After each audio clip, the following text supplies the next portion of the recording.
ये कोई तरीका नहीं है बच्चे की परवरिश करने का। इस तरह से तो बच्ची बिगड़ जाएगी।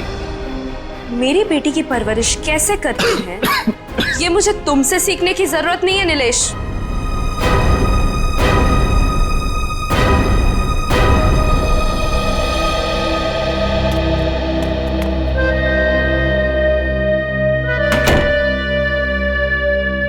साहब तो अपने कमरे में चले गए, पर मैं चुप बैठने वालों में से नहीं हूँ।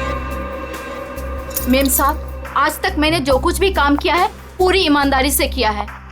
अच्छा है, आगे भी ईमानदारी से करती रहो, इसी में तुम्हारी भलाई है। मैं आखिरी बार पूछ रही हूँ, आपका जवाब हाँ है या नहीं? तुमने जब मुझसे पहले भी पूछा था मैंने तुम्हें ना कहा था। अब बार बार पूछ के तुम मेरा वक्त क्यों बर्बाद कर रही हो? अगर आपका फैसला ना है तो इसके आगे मैं जो कुछ भी करूंगी उसके जिम्मेदार सिर्फ आप रहोगे।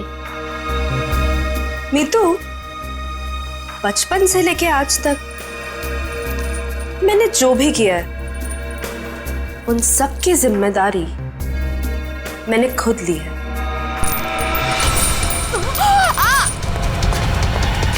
मेम साहब, वो लोग आ गए? जी नीचे गाड़ी में आपका इंतजार कर रहे हैं। अच्छा अंदर आओ।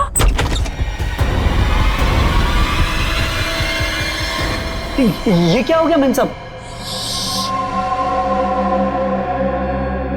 कविता फिल्म देखने गई है और नीलेश अपने कमरे में आराम कर रहे हैं। मेरे वापस आने से पहले इस लाश को ठिकाने लगा देना, समझ गए ना? जी मेम साहब।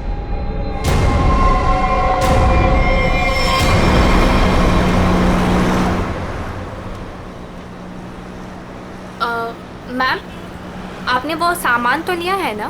पिया, मैंने कितनी बार कहा है कि मुझसे ऐसे बेकार के सवाल मत किया करो। अगर सामान नहीं लाई होती तो हम क्लाइंट से मिलने नहीं जा रहे होते। Sorry ma'am.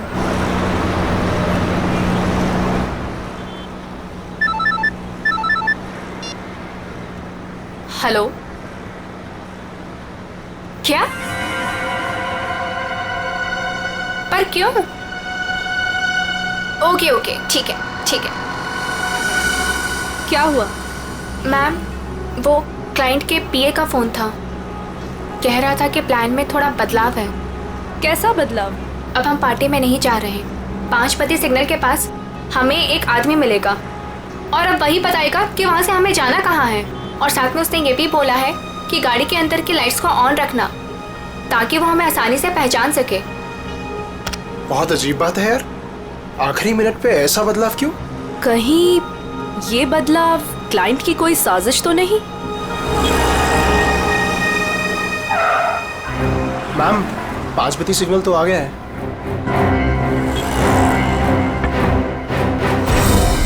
इस पते पे जाना है जो इस लिफाफे में लिखा है।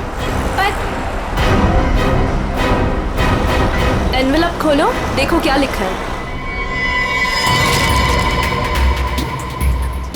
मैम, इसमें तो टाइगर क्लब में होने वाली प्ले जिसका नाम बीवी का बदला है उसी के 3 पासेस दिए हैं उसने। Tiger club? पर हम प्ले के दौरान डीलिंग कैसे करेंगे?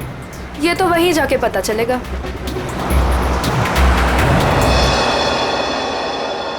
Good evening and welcome ladies and gentleman.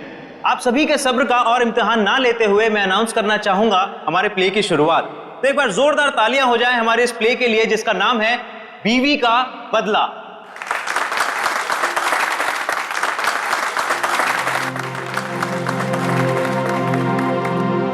मैं उसे डॉक्टर के पास ले जाने के बहाने घर से बाहर लेकर आऊंगा। तुम्हें मौका मिलते ही मालूम है ना क्या करना है। अरे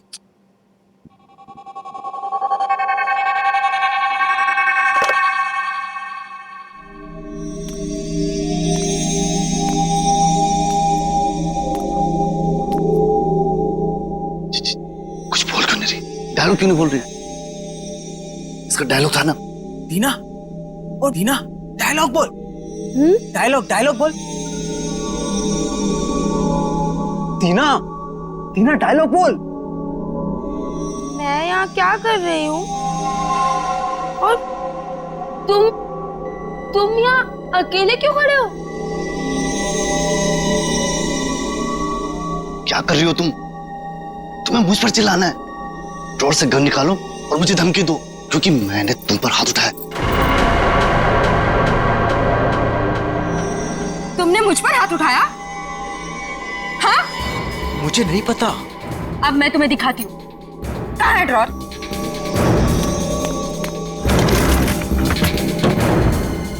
मुझ पे हाथ उठाया ना? अरे मार दूंगी मैं तुम्हें। कर क्या रही हो तुम? मार दूंगी। सत्यानाश, ये लड़की कर क्या रही है? अरे ये असली बंदूक है। अरे रोको इसे, कोई पागल हो क्या? अरे लग जाएगी, रुको रुको। नहीं, अरे इसे रोको। मुझ पे हाथ उठाते हो? अरे रोको इसे। और अभी हाथ उठाते हो तुम? मार दूंगी मैं तुम्हें। रोको इसे, कोई मार दूंगी। रोक।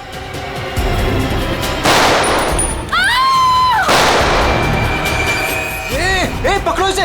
ए!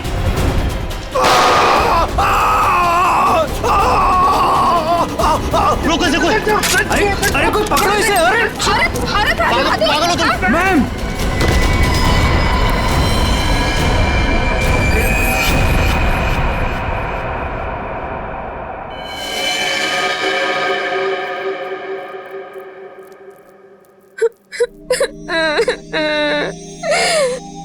गोली चल गई, लेकिन मैंने किसी को नहीं मारा। मुझे नहीं पता ये सब कैसे हो गया।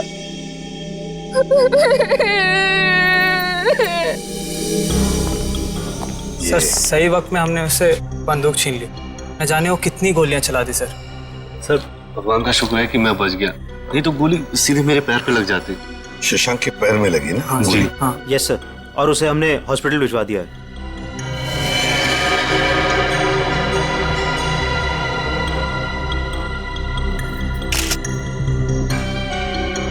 कमाल का निशाना है। गोली लगती मौत हो गई और गोली अभी अंदर ही है। तुम लोग मुझे तंग मत करो, मैंने कुछ नहीं किया। तुम सब लोग बहुत गंदे हो, सब के सब झूठे हो। मैं कह रही हूँ ना कि मैंने किसी को नहीं मारा, मैंने गोली नहीं चलाई। मैं तो सिर्फ मीर की पत्नी बनी थी ना, और प्ले कर रही थी। मैंने किसी को नहीं मारा। पता नहीं असली गोली कैसे चली। मुझे कुछ नहीं पता, कुछ नहीं पता मुझे। बस इसकी आंखों की पुतली को देख करके लगता है इसे किसी ने नशीली चीज दे दी है, उसी की वजह से ऐसा बर्ताव कर रही है। अगर ये बात है तो फिर जरूर ये किसी अंदर वाले का ही काम है।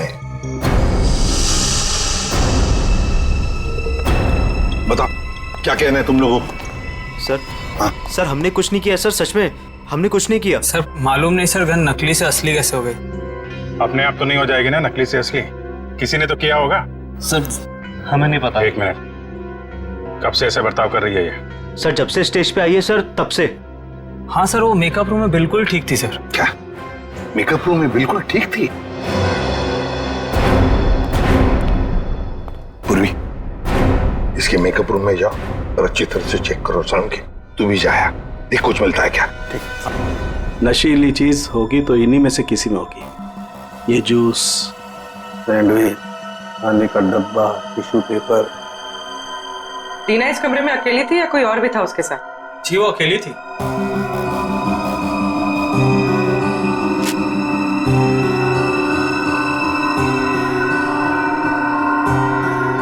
पूर्वी, वो ड्रॉपर और वो पेपर जो रखा है उसकी स्ट्रिप दो। सर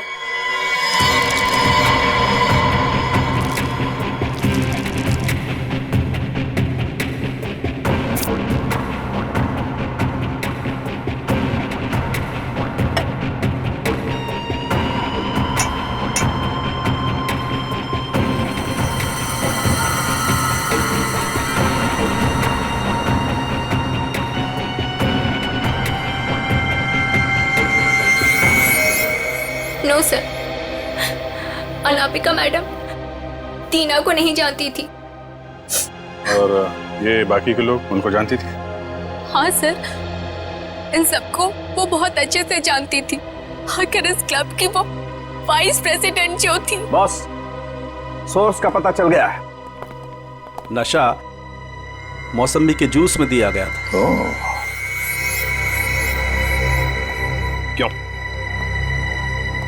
किसने दिया था ये जूस दीना को?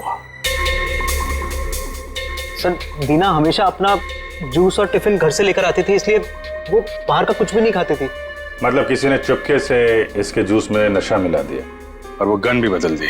सर ये जरूर किसी बाहर के आदमी का हाथ है, क्योंकि सर अंदर का आदमी ऐसा नहीं कर सकता। बाहर का आदमी इतनी आसानी से मेकअप रूम तक नहीं पहुंच सकता। सिक्योरिटी वाले खड़े हैं, सीसीटीवी कैमरा लगा हुआ है। अभिजीत, ये काम किसी अंदर वाले का ही है। ये नहीं हो सकता सर, ये नहीं हो सकता। अनामिका, तू मुझे छोड़ के नहीं जा सकती। अनामिका, तू मुझे छोड़ के नहीं जा सकती। अब प्लीज संभालिए अपने आप को। शांत हो जाइए, शांत हो जाइए इंग्लिश जी। किसने मारा होगा उससे सर? तहकीकात जारी है, बहुत जल्द खूनी पकड़ा जाएगा। देखिए ये वक्त नहीं है आपसे कुछ सवाल करने का, लेकिन क्या करें, मजबूर हैं। आपकी मदद चाहिए हमें। क्या बता सकते हैं कौन कौन कर सकता है ये? मेरा मतलब है क्या आपको किसी पर शक है? मुझे तो ये भी नहीं मालूम सर कि वो कोई प्ले देखने जा रही है सर। उसने तो कहा था कि पिया और शशांक के साथ किसी पार्टी में जा रही है सर। देखिए शशांक पर हमला हुआ, वो हॉस्पिटल में है और पिया सदमे में। सदमे? नीलेश जी एक बात बताइए, जब अनामिका घर से निकली थी तभी क्या आपको कुछ परेशान सी लगी, कुछ टेंशन में थी? उनके बर्ताव में कुछ अजीब सा लगा आपको? हाँ सर वो रोज की तरह बर्ताव कर रही थी। रोज की तरह? अच्छा। एक मिनट सर, मुझे एक इंसान पे शक है सर। कौन? हमारी नौकरानी मीतू। मीतू? अनामिका ने उसे कई बार नौकरी से निकालने की कोशिश की सर, लेकिन किसी न किसी कारण से वो उसे निकाल नहीं सकी। बुलाओ इस मीतू को। कहाँ है वो? सर वो तो नहीं है, मेम साहब गई तो बाहर चली गई वो। क्या? अनामिका के जाने के बाद वो चली गई? तो आप लोगों ने किसी ने पूछा नहीं उसे? सर मुझे तो कुछ भी मालूम नहीं है, अभी रुपेश से पता चला। रुपेश? क्या मैं अपनी बेटी को खबर कर सकता हूँ सर? वो अपने दोस्तों के साथ फिल्म देखने गई है। फोन पर मत बताइए उसे, बच्ची है, घबरा जाएगी। उसे घर पर बुला लो, फिर शांति से बता दो।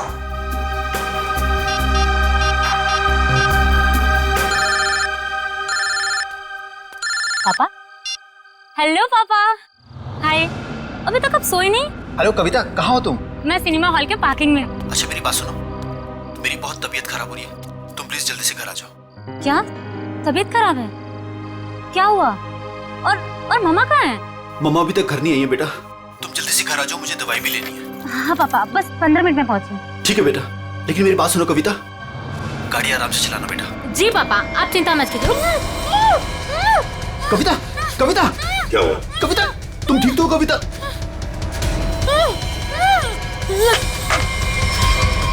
कविता कहाँ गई है कविता? कौन से थिएटर में गई है? अंकुर सिनेमा सर। पूर्वी तुम और पंकज जाओ, अंकुर सिनेमा चले जाओ जल्दी। ये कविता के पास गाड़ी कौन सी है? MP SV। लाल कलर की गाड़ी थी और गाड़ी नंबर था UIT 654। जाओ जल्दी जाओ। कविता पहले माँ और अब उसकी बेटी, कहीं सबके पीछे कोई इनका करीबी तो नहीं?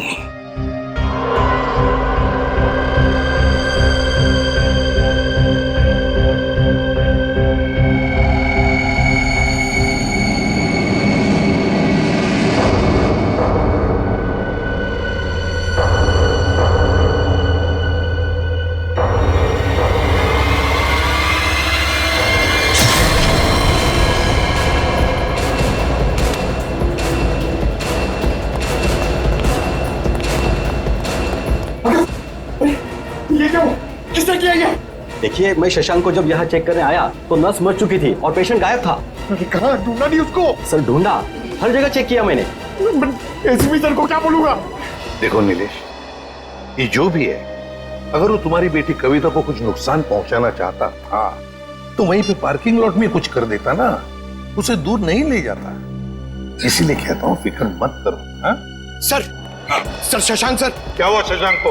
और तुम तो पूर्वी के साथ पार्किंग लॉट में गए थे। नहीं सर, हाँ सर, मगर वो हॉस्पिटल से फोन आता सर कि शशांक को कोई ले गया सर। शशांक को कोई ले गया? कैसे? सर वो नर्स पे हमला करके और सर वो फायर एग्जिट से निकल के सर। पहले कविता गायब हुई, फिर शशांक, और ये कहीं पिया तो हॉस्पिटल पहुंचे नहीं सर, उसको तो रास्ते से किसी ने उठा लिया। एक एक करके अनामिका के नजदीक के लोग गायब होते जा रहे हैं। बड़ा चक्कर है, कुछ बहुत ही बड़ा चक्कर। पर क्या श्रेय किसी एक आदमी का काम नहीं लगता, उसके साथ पूरी की पूरी गैंग है। शायद किडनैपर का फोन होगा। नीलेश, फोन उठाओ और स्पीकर फोन ऑन करो। Hello hello. बीवी की मौत का गम मना रहे हो नीलेश, या फिर बेटी की मौत की चिंता सता रही है? कौन हो तुम? क्या चाहिए? मेरा कुछ सामान तुम्हारे पास पड़ा है। सामान? कैसा सामान? मेरा सामान लौटा दो और बदले में अपनी बेटी की जिंदगी ले लो। कैसा सामान? ये भी मुझे समझाना पड़ेगा? अरे हाँ, सामान से याद आया, तुम्हारी बेटी का कुछ सामान भेजा है, दरवाजे के बाहर है। और हाँ, फोन टैप करके अपना वक्त बर्बाद मत करना, क्योंकि पीसीओ वाले को मालूम ही नहीं कि उसका फोन इस्तेमाल हो रहा है। Hello hello hello. सर, हाँ, ये बॉक्स रखा था बाहर से। खोलो इसे।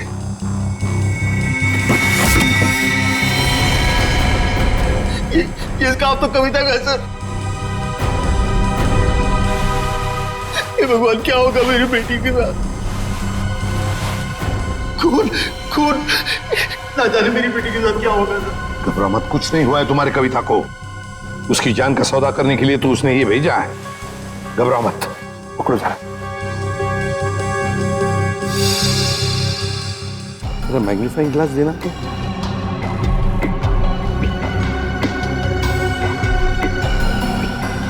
ये देखो, ये रुई जैसे कुछ दिखता है ना?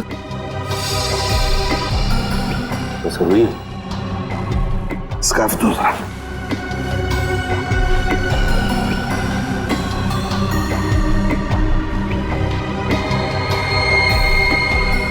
ये देखो, इस पर भी कॉटन के सिरे हैं, मगर अलग अलग हैं। खून सूखा हुआ है ना, इसलिए फंसे नहीं है उसमें। ये देखो, एक मिनट, ये क्या है?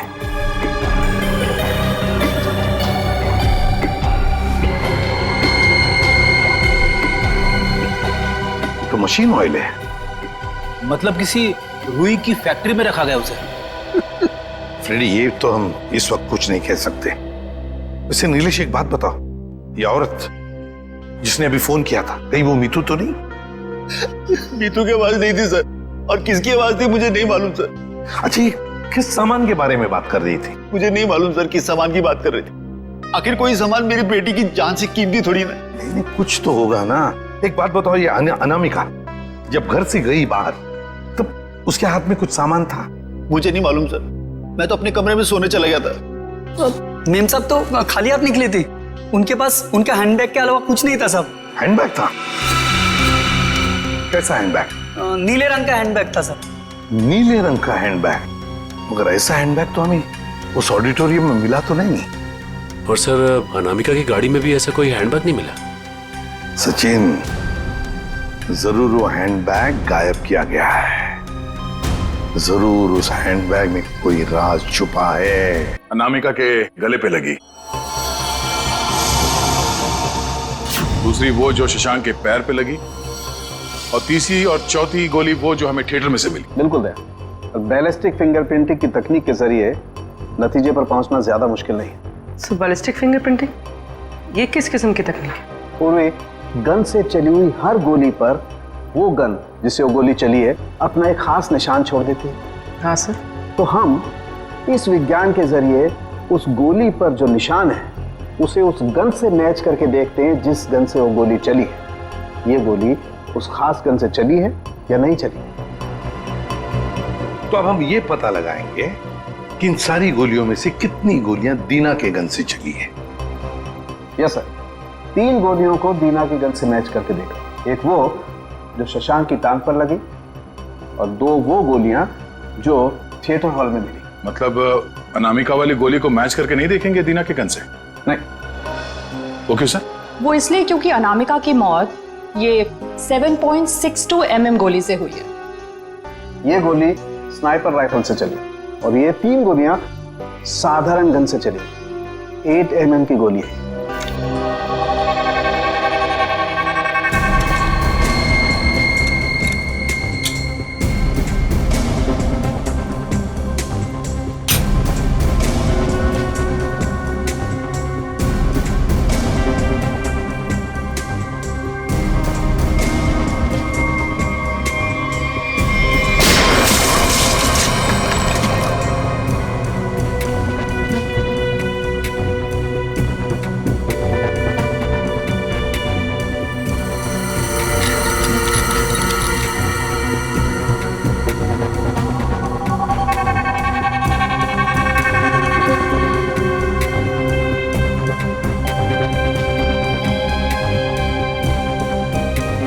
पता चल जाएगा कि दीना की गन से गोलियां चली हैं या नहीं।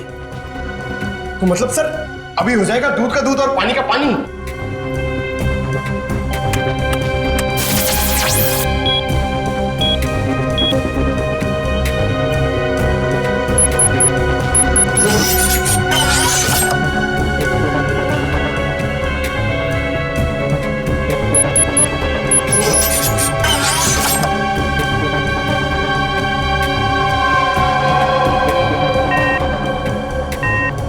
नहीं बस, शशांक की टांग में जो गोली लगी है वो दीना की गन से नहीं चली। थिएटर हॉल में आपको जो 2 गोलियां मिली है वो दीना की गन से चली। मतलब दया, ऑडिटोरियम में 3 गन्स थी जिसमें से एक स्नाइपर राइफल जिसकी गोली से अनामिका की मौत हो गई। फिर दीना की गन में से 2 गोलियां चली और तीसरी गन से जिसमें से वो चौथी गोली चली वो सीधी शशांक के पैर में घुसी। बस शशांक को जो गोली लगी है वो काफी नजदीक से चलाई गई। सर ये कैसे पता चला? पूर्वी जिस तरह से ये पता चला कि अनामिका को जो गोली लगी है वो काफी दूर से और ऊंचाई से लगी। और सर ये अनामिका की बात आपको कैसे पता चली? मैं बताता हूँ कैसे पता चली। ये घाव देखो, 45 से 60 डिग्री नीचे की तरफ। इसका मतलब खूनी कहीं ऊपर की तरफ खड़ा होगा।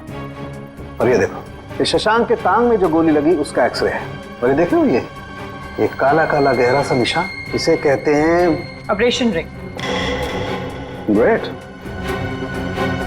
और ये निशान तब होता है जब गोली एकदम नजदीक से चलाई जाए। मतलब सर जिस किसी ने भी शशांक पे गोली चलाई वो वहां ऑडियंस के बीच बैठ के पूरा तमाशा देख रहा था। दीना को उसने ड्रग्स दिया और जरूर किसी कॉन्ट्रैक्ट किलर को पैसे दिए होंगे अनामिका को मारने के लिए। लगता तो ऐसे ही है। और एक बात, इस अनामिका का सामान जिसके पीछे एक किडनैपर पड़ा है, लगता है इस सामान का जरूर इसके पुराने बिजनेस से संबंध है। अनामिका के 2 बिजनेस तो बीच में ठप हो गए थे सर। किस वजह से? सर मुझे तो शर्म आती है कहते हुए, धोखाधड़ी और गैर कानूनी सप्लाईज के कारण।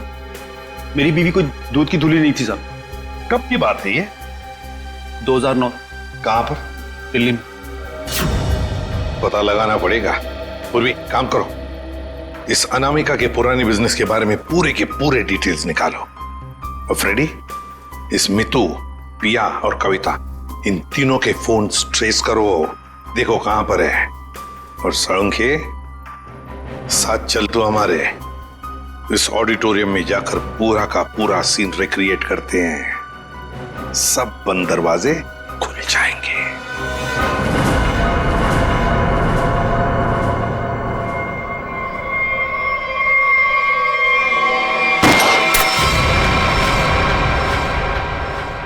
नहीं बॉस, इस एंगल से तो शशांक के पैर पर गोली नहीं लग सकती।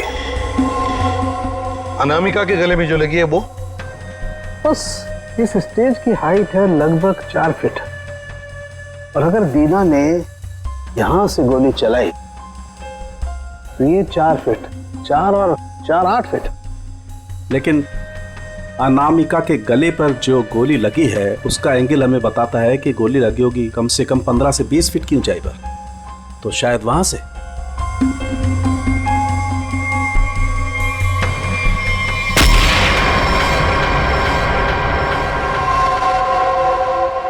मतलब सर, जिस वक्त मेरे गन से गोली चली उसी वक्त किसी और ने भी गोली चलाई शशांक और अनामिका पे? हाँ, स्नाइपर ने गोली चलाई वहां से। लेकिन सर वहां से साउंड और लाइट वाले ही जाते हैं। अच्छा, तो फिर उन्हीं में से कोई है जो खूनी से मिला है? नहीं सर, ऐसा नहीं हो सकता। क्यों?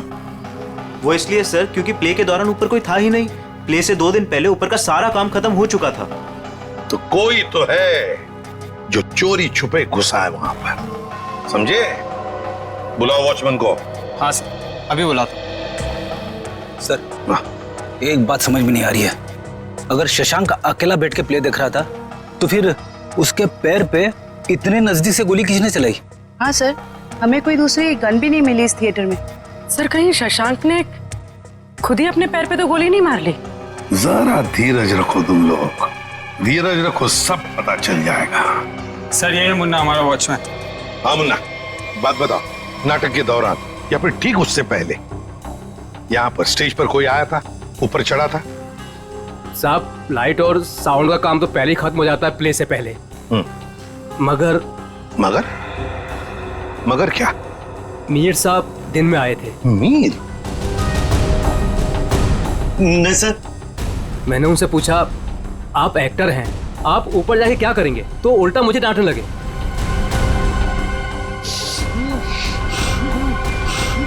मीर? इसे क्या हो गया? मीर, मीर, मीर, साउंड के देख।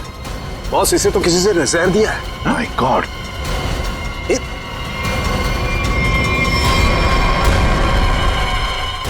मीर?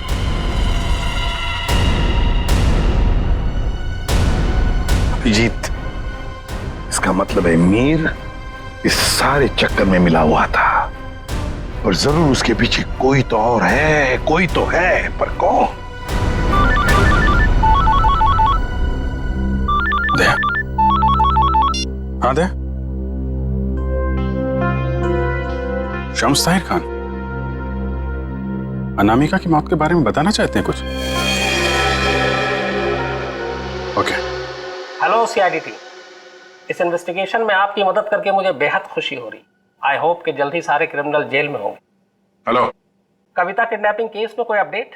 कोशिश जारी है। क्या इसके तार भी कहीं अनामिका के रहस्यमय तरीके से तो नहीं जुड़े? इसलिए आपसे कुछ जानकारी चाहिए थी अनामिका कुमार के बारे में।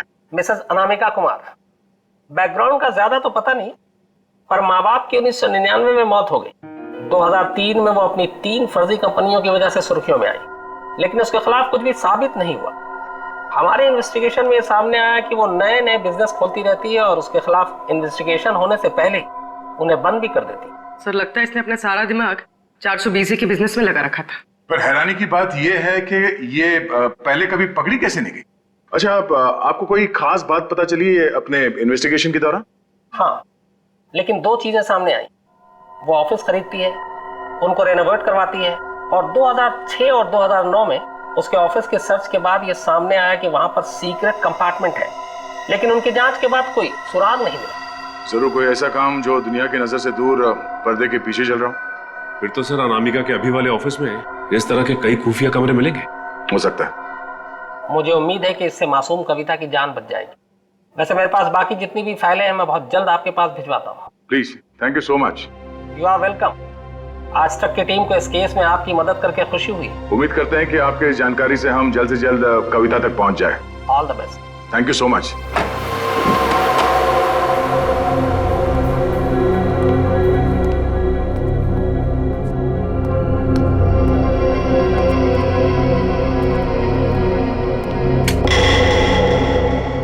चेक करो, देखो ऑफिस में अनामिका के बारे में कुछ पता चलता है क्या?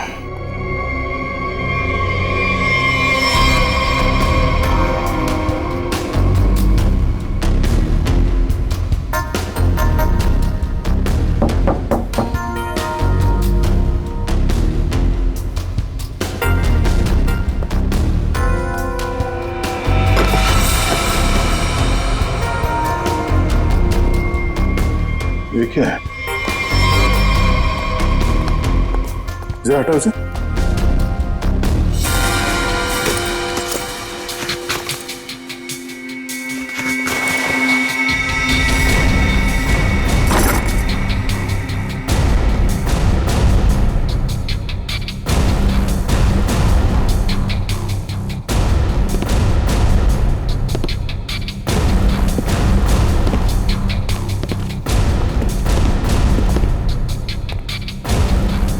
पंकज, स्विच ऑन करो।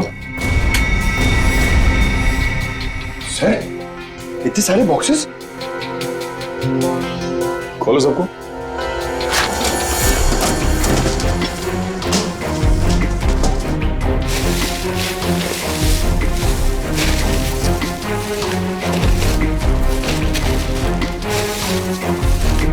सर, इसमें तो खिलौने हैं। सर। हाँ सर, सारे डब्बों में खिलौने हैं।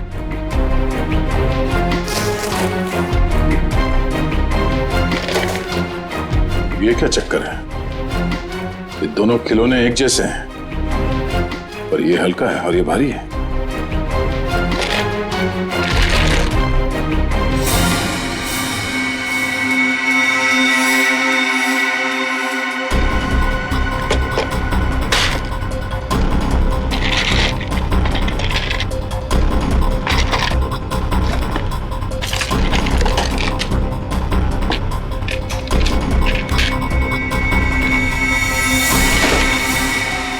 पन्ना,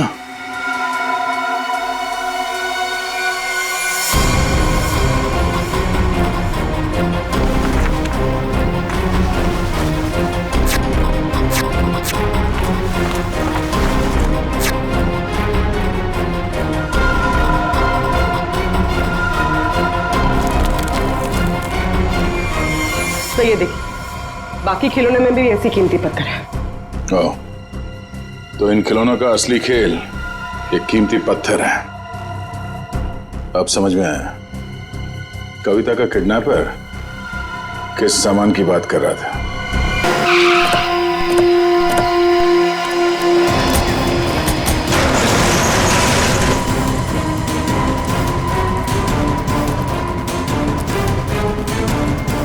सर, कविता, कविता,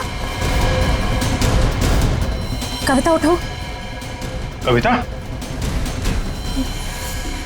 कविता,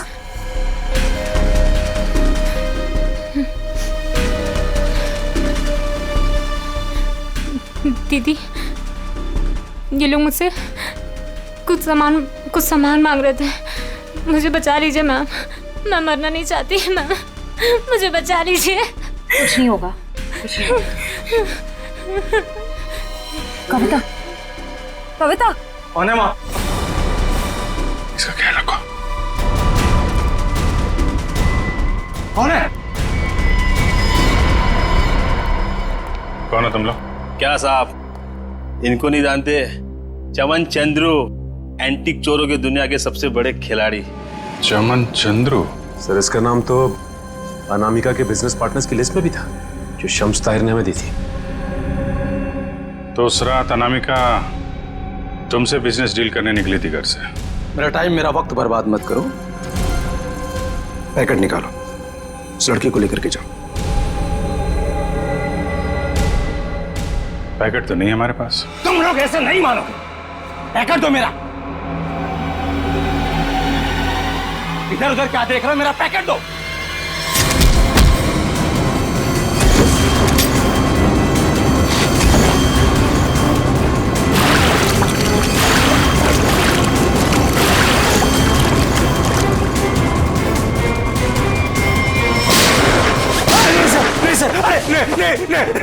नहीं सर, मैं आप लोगों को सब बताता हूँ, सब बताता हूँ आप लोगों को। सर, मैंने अनामिका को नहीं मारा है। अनामिका मुझे पन्ना देने वाली थी।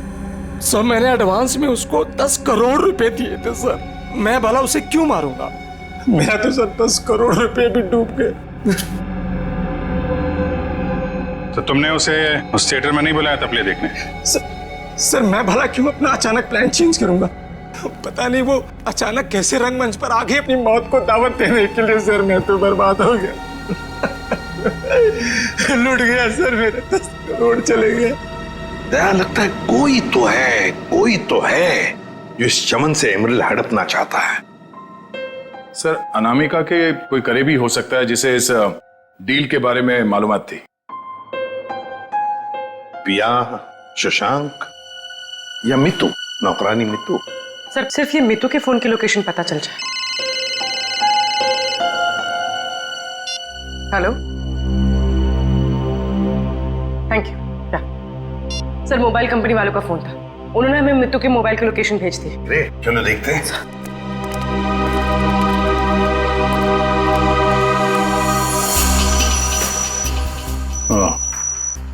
तो आखिरी बार मितू का फोन अनामिका के घर से बदौड़िया बस्ती की तरफ गया सर, और तब से वहीं पर है। 78 बदौड़िया बस्ती। पूर्वी चेक करो, देखो किसका एड्रेस ही है। सर ये तो अनामिका के ड्राइवर रुपेश का एड्रेस है। इस ड्राइवर की गाड़ी को ब्रेक लगाने का वक्त आ गया है सर।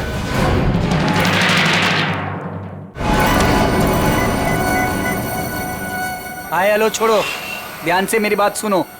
असली चीज मेरे पास है। इससे पहले सीआईडी मुझ तक पहुंच जाए, पैसे दो और सामान ले लो। डोंगरी ब्रिज पर आके मिलो ठीक 3 बजे।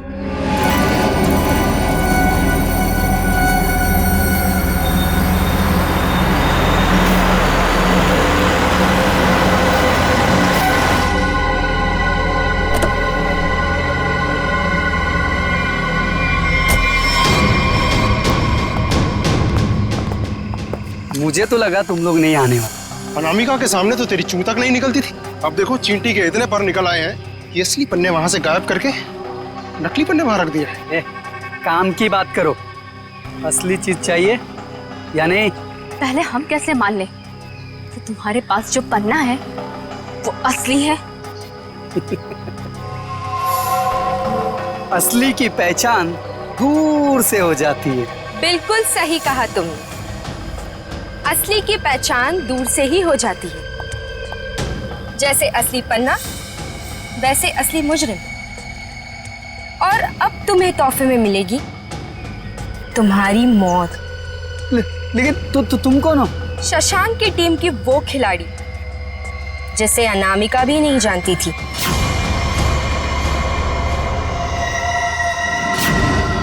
अब बता, क्या है तेरी आखिरी इच्छा? अपनी आखिरी इच्छा की फिक्र करो, ये खेल तो खत्म हो चुका है तुम्हारा। छोड़ो मुझे। इतना भागेगा तो तेरे टांग का घाव कैसे ठीक होगा?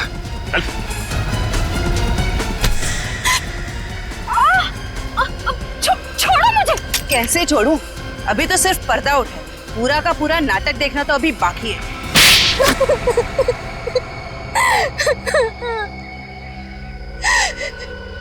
इतना बड़ा धोखा, इसका मतलब ये है कि रुपेश को आप लोगों ने भेजा हम लोग को फंसाने के लिए।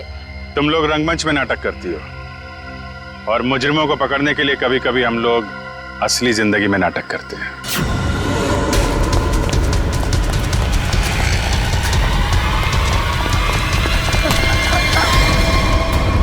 कहाँ भाग रहा है? कहाँ भाग रहा है? मीतू कहाँ है? सब, मीतू तो मर चुकी है। अनामिका मेम साहब ने उसे मार दिया था साहब, और मैंने तो बस उसकी लाश दफना दी थी। और लालच में आकर तुमने मीतू का फोन अपने पास रख लिया, क्यों? जी मेम साहब, इसके अलावा मैंने कुछ नहीं किया था। मुझे छोड़ दो। पहले ये बता, जो लोग इस जुर्म में शामिल है सबको जानता है? जी। उनको फोन कर, उनको बोल असली पन्ना तेरे पास है, और अनामिका के बैग में जो पन्ना है वो नकली है, समझा? इसका मतलब रुपेश के पास भी असली पन्ना नहीं था। हम लोग तो बेवजह बेवकूफ बनकर। लालच चीज ही ऐसी होती है, अच्छे खासे अकलमंदों के दिमाग पे पर्दा पड़ जाता है, फिर तुम लोग तो मुजरिम ठहरे। नहीं, मुजरिम मैं नहीं, ये दीना है। मेरी गर्लफ्रेंड को क्यों दोष देती हो? सारा का सारा प्लान इसी का था। तुम भी तो अपनी मर्जी से ही इस प्लान का हिस्सा बनी थी ना? हाँ सर, पूरा प्लान मेरा था, क्योंकि मैं अनामिका को नहीं देख सकती थी शशांक की मेहनत का मुनाफा लेते हुए। सारी मेहनत ये दोनों करते थे और सारा फायदा उस अनामिका को होता था। इसलिए अनामिका को मारने का प्लान तुमने बनाया। हाँ सर, और मैंने खुद ही अपने जूस में एक नशीला केमिकल मिलाया और गोली चलाने का ढोंग किया ताकि आप लोगों को मुझ पे शक ना हो सके। प्लान बहुत अच्छा था, लेकिन फेल हो गया। नहीं होता फेल। अगर कविता किडनैप नहीं होती तो। ये बताओ कि मीर को क्यों मारा? मीर भी हमारे ही प्लान में शामिल था, लेकिन फिर उसकी नीयत खराब हो गई और हिस्सा मांगने लगा। मुझे धमकी देने लगा कि वो सीआईडी को आके सब कुछ बता देगा। इसलिए सर, उसे भी ऊपर पहुंचाना पड़ा।